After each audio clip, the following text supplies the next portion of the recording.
I'm glad you all came out tonight. It's very nice to see people interested in history, and it's very rewarding as a curator to see so many faces during an exhibit reception.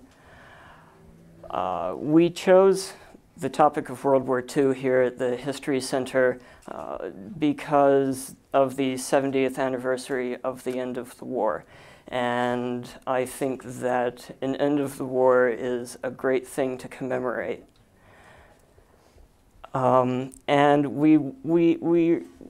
it's the 70th anniversary of something doesn't particularly matter. It's not a special diamond or silver or something like that in particular.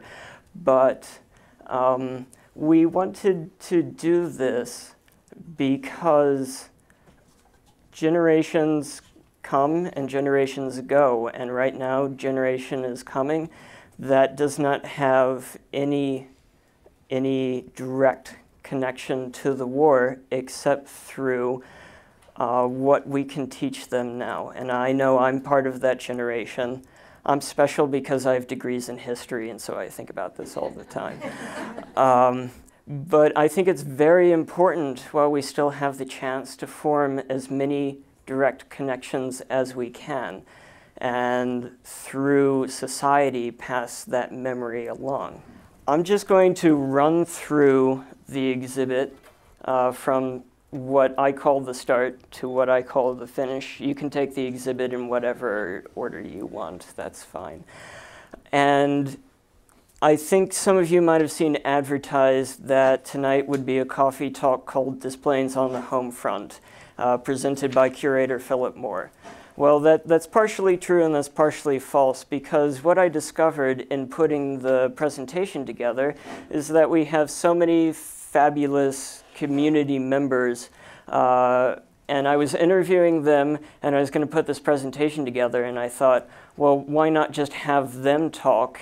So it's going to be more like a parade, and I'll MC it for you. How about that? So starting at the beginning, we have the Army uniform from Jim Radline. Is anyone here representing his family? Okay. They said they might make it, they said they might not. That's all right. But Jim, I think, is a prime example of an American being involved in the military, and then a veteran being involved in the community after his service. And you'll see he crops up a couple times in the exhibit, partially because he was so involved and partially because he gave so much of his stuff to the museum. So it was easy to fit him in. Nancy Meyer, I just saw you walk in. Nancy is the church historian for the First Congregational Church, and I didn't get a chance to ask your permission. Would you like to say a word on the Reverend back there? Our church minister, senior minister from 1926 to 1940, when he left our church, he went to a church in, I believe, Wyoming, but from that point in, he became a U.S. chaplain in World War II, stationed at Fort Leonard Wood.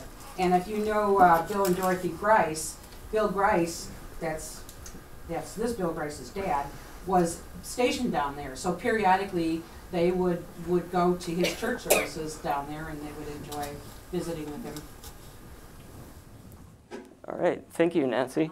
So it's fantastic, even though we don't own that photograph or the postcards, it's fantastic that community members came in and they said, we had this very special story to tell.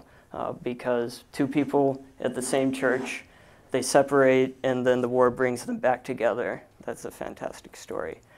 The Navy uniform, the sailor's uniform, Leroy, I'm not sure if we're pronouncing it Boniver or Bonivier or Bonivier or something like that. We tried getting in touch with his widow, but she is, I think, a Wisconsin snowbird, so she's in her winter home, and we don't know where she is. But that's an example of somebody who was not from Des Plaines, who went into the military and then came here as a veteran, and still saw, you know, the importance of preserving that history. And, you know, part of the story of World War II is opening up networks and opening up communication and relationships, and that's the reason that he moved around. They moved around a little bit. Next to them is Louise Huck Milano's Marine uniform, woman Marine, is somebody, I think somebody from her family's here, right? Yes, yes. Right there in back. Did you want to say anything? Yes, or yes. Sure. And, she was my aunt. My sister's here. She was also her aunt. She lived in Des Plaines most of her life, and she was a first-generation American. She was very, if you read the plaque, she was very feisty, and that was true for all of her life. And she lived to be 94. And my dad was also in World War II, and his name is on the board back there. And he also lived to be 94. He was in World War II, but he really rarely spoke of it. So verbally, we knew very little of his experiences because it was not anything he really wanted to share. But we have many mementos from World War II. Thank you. Next in line is the cadet nurse uniform, Florence Kolb Smith, and I know that her children are here, and they brought some extra material for the museum. Thank you very much for that. Would you like to say a few words? My mom was a nurse cadet from Maine Township High School, and she went to the Evanston School of Nursing, where she was like inscripted to be a student nurse.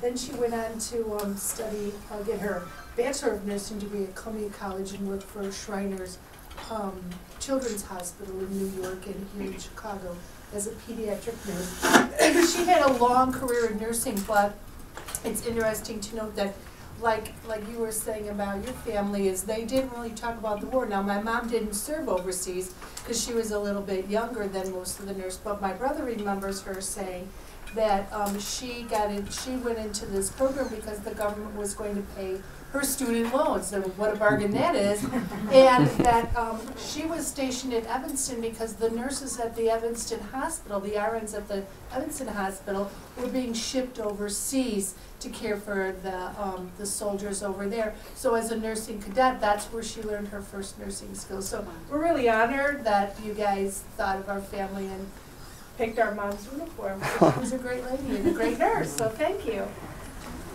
And she was, what, the first nurse in the District 62 school district? Yeah, that's right. So she's an example of using a skill that you got from the war and applying that to your professional life after the war. And so she was the first District 62 nurse, and so we have a few members of District 62 board with us this evening representing them. So thank you very much for coming by.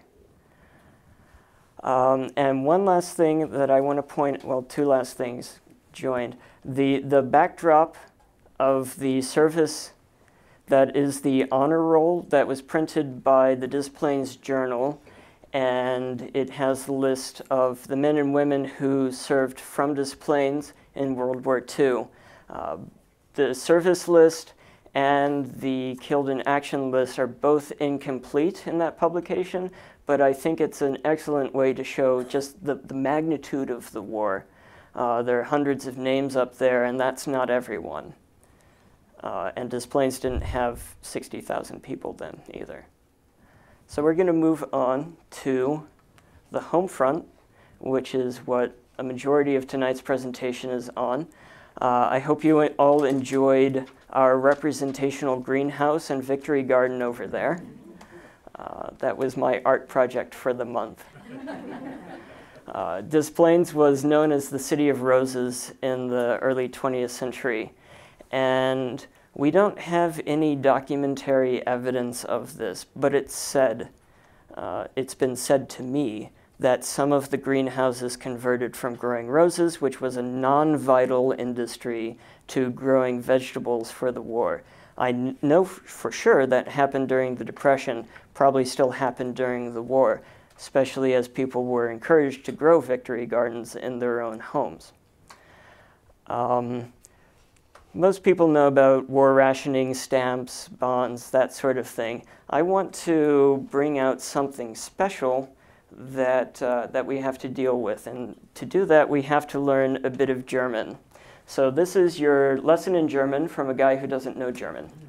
And your two German words are Historikerstreit, which is the struggle over the past, and the second word, which is Vergangenheitbewältigung. Vergangenheitbewältigung. And it's literally translated conquering the past because they're German and they have to conquer things. But what it really means is coming to terms with the past. And these are words that the Germans used recently in the past few decades to describe the struggle over coming to terms with what Germans did in World War II. I'm not saying that we have to do the same thing here, but there was a little bit of Nazism floating around in the United States. This is a letter from a collection. Gloria Mao was a lifelong resident of Des Plaines, and her friend Astrid Dagenbach and her would write letters back and forth. And Astrid signed a lot of her letters Hail Hitler at the end.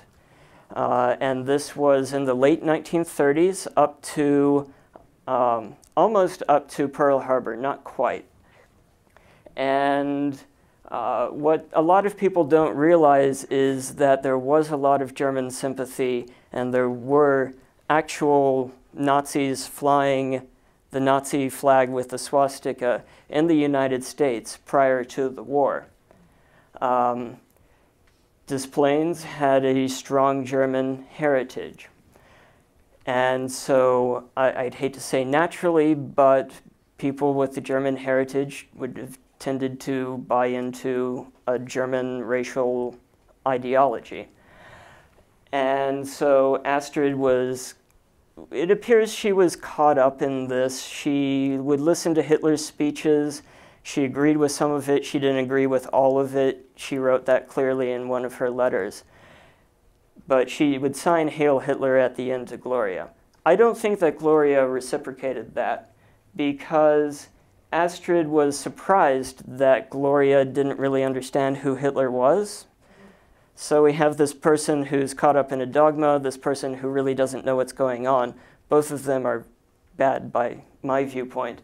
And I think this is one of the last times Astrid writes Hail Hitler. 2 exclamation points and 3 question marks, and I think she's trying to prompt Gloria into saying Hail Hitler back, and Gloria just isn't doing it. We have the Gloria Mao collection is enormous, and the Des Plaines Public Library is digitizing a significant chunk of it, so I'm going to ask Stephen Giese to come up here and talk to you a bit about that. First of all, I'm going to try to do this without the microphone because I talk with this hand and I think with this hand. I've spent quite a lot of time on these letters from the Gloria Mao collection that were letters from this fellow up here who was Private First Class Douglas Wildfang. He and Gloria exchanged letters for almost 2 years while he was serving in the Pacific. And we really don't have Gloria's letters per se. We have some drafts of letters and their own little scraps of paper, so we don't really know what she wrote to him. But we know what he wrote to her, and it's pretty interesting. First of all, to talk about Doug and his service, as I was digitizing letters, I was looking where he was writing from and the dates, and I had a timeline of World War II up in my office, and he was there for almost every major engagement there was. Wow. They sent him to the Philippines when all that went down. He was at the Marshall Islands. Then they sent him to Japan in Okinawa. He was in Japan throughout the course until the war ended. So he was there when they dropped the bomb on Hiroshima and Nagasaki and through the Japanese surrender and everything. So, of course, the letters are censored, and he can't say all that much directly, but you get little glimpses of his experience. You can tell from Doug's letters he was a religious man, and I think it was his faith in God and in Gloria in almost equal measure that got him through this conflict. He seems to be falling in love with her over the courses of the letters.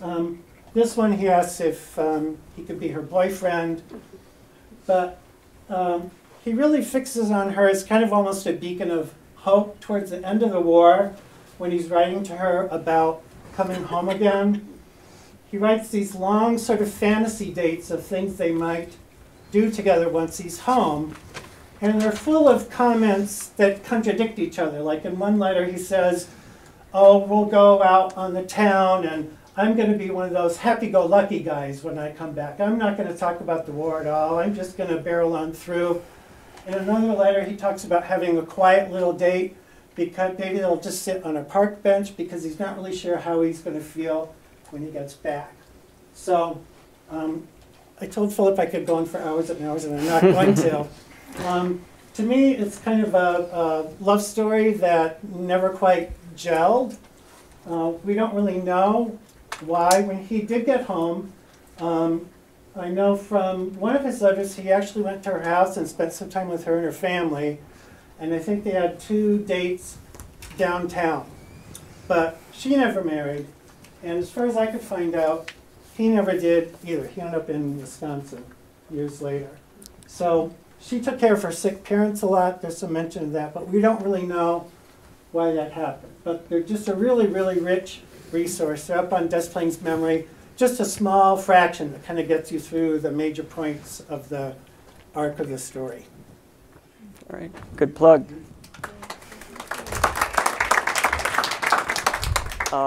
Okay, so we talked about the letters during the war, how important they were to the servicemen.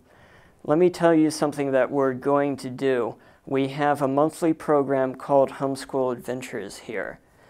And next month, the kids are going to write letters to service people who are serving right now. And so we'd love for them to write to somebody who we have a connection with here at the museum. So if you know anyone, if you want to give us their name, or if you want the kid to write a letter and then you mail it, however you want to deal with that, we'd love to make that connection with you. So think about that, or somebody you know, somebody at your church, somebody at some other organization in your neighborhood, your neighbor, something like that. That would be fantastic. Thank you. Other things on the home front, Noreen, you're on. This is a piece that's in the exhibit. This is a dance bit, and I'm going to let Noreen McSweeney Murphy tell you about it. Okay, I don't need a microphone. Oh, no, you don't. A big family, I raised a big family. Okay, I got this bid from my dearest friend, who was Harold Reinan, who at this time in 1942 was the president of the class. That was the class, the graduating class from the college at Maine East. And he is the president then, and it's a farewell dance. And I talked to him last night. He's 96, he lives in New York, and I don't know how much I pushed him to give me information, or if I remember or he remembers. Okay, but I remember being very angry with him when he came home, because we could play in the basement, but when he came home, we had to get out of the basement because he was going to live there. But anyway, this was the farewell dance in May of 1942. So this is right after the war has started. And he told me, and again, you have to depend on me and him for information, that all of the boys, and they were only boys, that graduated within 6 weeks after they graduated, they were all in service. Okay, so this is the bid that most people don't even know what a bid is, but it's right over there. So thank you for giving me the opportunity. Tell us about your egg route after the war. Oh, well, I don't know how many of you ever remember the Quonset huts at Overhill and Toohey. And that's where a lot of the boys came back and lived there, at Overhill and Toohey. And I have no idea other than I did exactly what my father told me to do. I had an egg route through there. I don't know where the eggs came from. Obviously a chicken someplace. I don't know where they were, but I had a twin brother and we had an egg route. And during the war, my twin brother's job was taking the string and rolling it, and mine was taking the foil off the gum wrappers and wrapping that. Don't know why. We were told what to do, and that's what we did. So thank you very much. All right. I'm not sure if anyone remembers the Benjamin Electric Company. It was on Northwest Highway west of town here. It was there from, well, it was Royal Enameling first, and then Benjamin Electric. And it was there until the mid-60s, I want to say. And their newsletter, that's the backdrop for the home front section over there. So we took scans of that and blew them up for you. And you can really, all of the newsletters we have are from the war era, and we have almost a complete set from that time. And you can really see the social change in the factories, the women taking the jobs as the men went into the service. And this is how I explained it to the kids. So we have the Benjamin Electric Company, the Benjamin Whistle was their newsletter. This is factory men pre-war. So men working on the machines driven. This one's a little older. You would have had better machines by immediate pre-war, but it was still men working in the machine shop there. Here are factory women pre-war. And what they're doing here is they're sanding the rough edges off of some enameled signs or something like that. So they're doing finishing work, they're not working with machines. This is what the factory men looked like during the war. They were not in the factory. And this is factory women in World War II. You can see they're wearing trousers, some of them, and they're working in the machine shop. So this is your typical Rosie the Riveter sort of narrative there. And since we're about to transition to Douglas aircraft anyway, if any of you have not seen a rivet up close, Jim Radline, whose Army uniform that is, when he was discharged, he went to work for Douglas, and he gave us, he procured that bag of rivets. And the rivets are fasteners that hold the metal plane together. So when you think Rosie the Riveter, what Rosie was doing is putting planes together with those rivets. Some other interesting parts of the Douglas aircraft story. Douglas aircraft, by the way, is largely the reason that we have O'Hare Field where it is. They had to open nurseries in Des Plaines and Park Ridge, other communities, in order to provide childcare, because the men are at war, the women are working. In some ways, it's kind of a society like we have now, where both parents are working in some capacity, and so the families have to have some kind of childcare. So having nurseries and childcare centers, that seems second nature to me, but it was kind of a different kettle of fish back then. So here is a Tribune article, a government grant to convert some parts of Riverview School down on Lee Street into nurseries for the kids who belonged to mothers who were working at the factory at Douglas. And let's see, somewhere it says, oh, this location is on the direct route to the Douglas plant. So it was between downtown Des Plaines and the Douglas plant. So if they were riding the bus or if they were driving, if they were lucky, they could just drop the kids off on the way, make it convenient. Another interesting part of the Douglas plant story is the use of little people in the factory. And these are awful pictures because they're taken from microfilm scans in the Tribune archives. And they had 3 people, dwarves, working in their factory. And what they would do is they'd climb into the fuel tanks and handle some delicate work inside there. And if you look at this picture, this black rectangle right there in the middle, it's labeled 9 inches by 13 inches. So they were climbing in there and doing some riveting and welding and that sort of thing. And the guy who looks like a kid on the right there, he's 21 years old, and he was one of the 3. And then the article talks about women, small women, were also, assigned that kind of task because it's hard to fit into a lot of places in the plane. And now I'm going to call on Shell Newman to talk to us about the Maine Flyer and the Spirit of 45 initiative. Just a little bit of disclosure. I'm an out-of-towner. I came all the way from Park Ridge to be with you tonight. And in Park Ridge, I'm on the Historic Preservation Commission, which just a little kind of trip into this story here. As a commissioner, I became aware of all these little Georgians that maybe some of you have seen on Lee Street, Manheim, the streets that feed it. Those little homes were built for the workers at the Douglas plant, and we have them in Park Ridge, and we've taken an initiative to landmark those houses because that's part of our wartime history. So because they're in displays, that's what led me to Sherry Kane, to the center. We put a group together, we did some brainstorming, and I'll tell you the results of that coming up. But first, let me tell you about the Maine Flyer.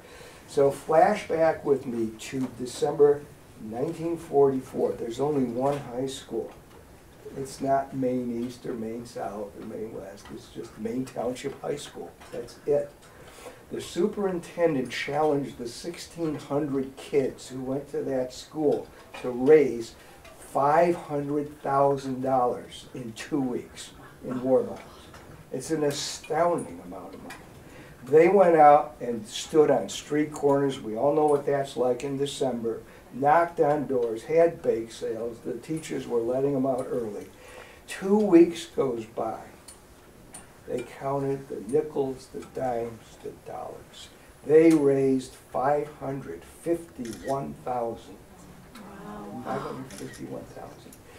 In honor of that, the Douglas plant, which makes this plane over here, the C-54, which is a big version of the ubiquitous C-47 that we see in all the war movies. This is a 4-engine version.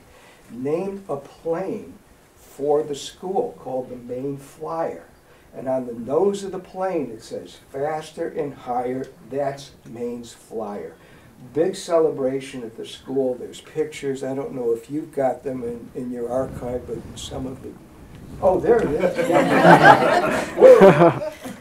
Snug up behind it. But there's a picture of the plane, the Maine Flyer, named for the school and for the achievement of these kids. So just another little aside, because there's a lot of little side stories. The Maine Flyer still exists. It had a life after the war where it was in private industry as a transport plane. It ended up now in a airplane graveyard on a Hopi Indian reservation in pieces. The whole plane doesn't exist as a plane, it's pieces. And the Park Ridge Historical Society is trying to get a hold of a piece, like the yoke. And the Hopi Indians don't want to let go of it because they think us white men are taking their property and we're going to capitalize on it. And we're in the process of negotiating right now to see if they will trust us to give us a yoke to put on display. If we can get one, maybe we'll get 2 pieces, and Sherry will try and get a piece for you. But our committee that we formed went to District 207, and we said, here's the story, this legacy of this great achievement of kids that lived in our communities, in Des Plaines and in Park Ridge, a little bit of Niles, and said to them, something needs to be done. So they're taking action, And right now, there's a group of kids on campus who are putting together a documentary video. There's a 3-minute trailer. Has anybody here seen the trailer that these kids have done? Just you.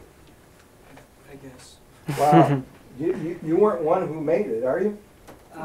Graduated about 2 years ago. Oh, was it? Yeah, you know. All right, here's what I'm going to tell you.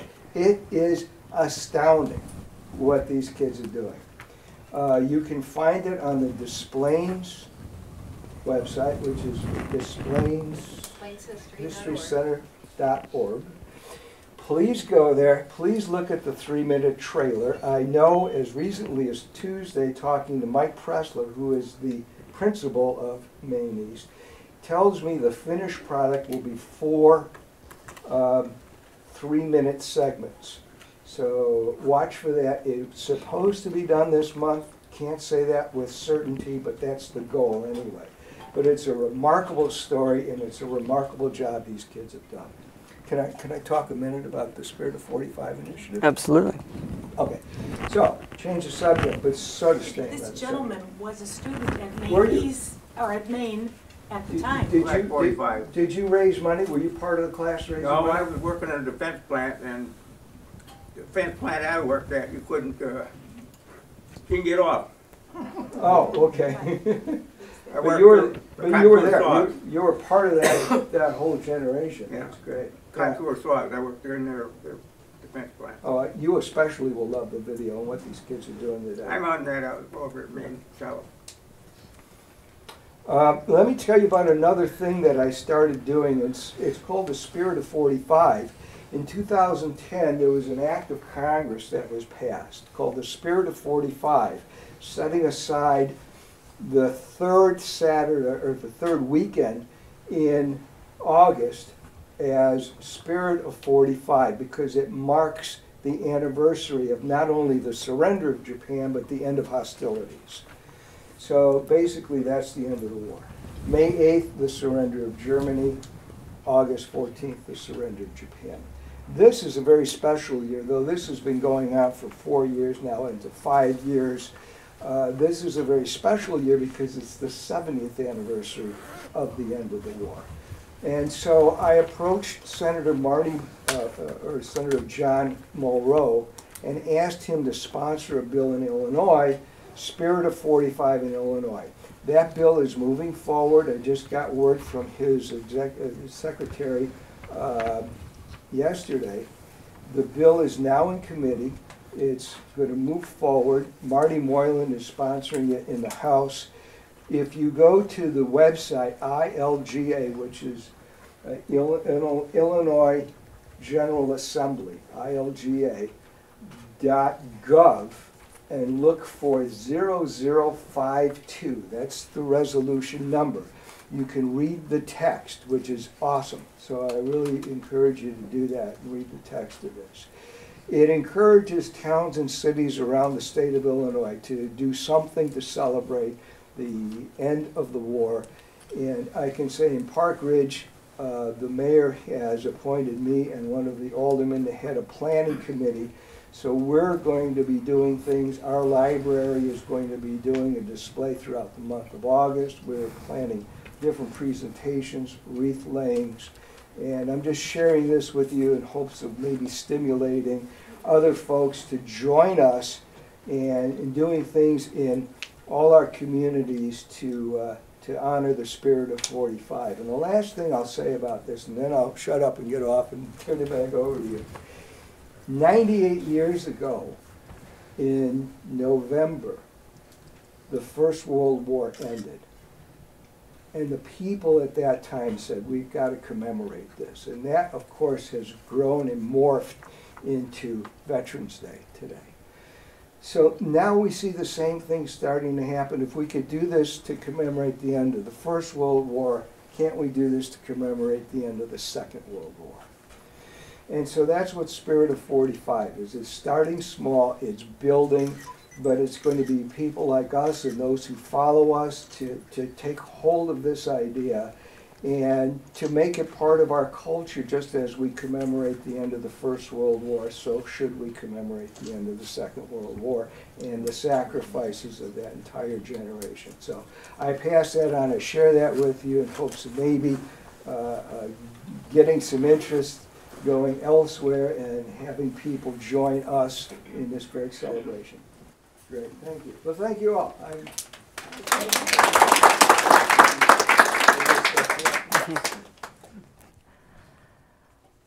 Okay, then I just have a few thank yous. Arnie isn't here, but Arnold Miller put together a lot of the props that you see in the exhibit.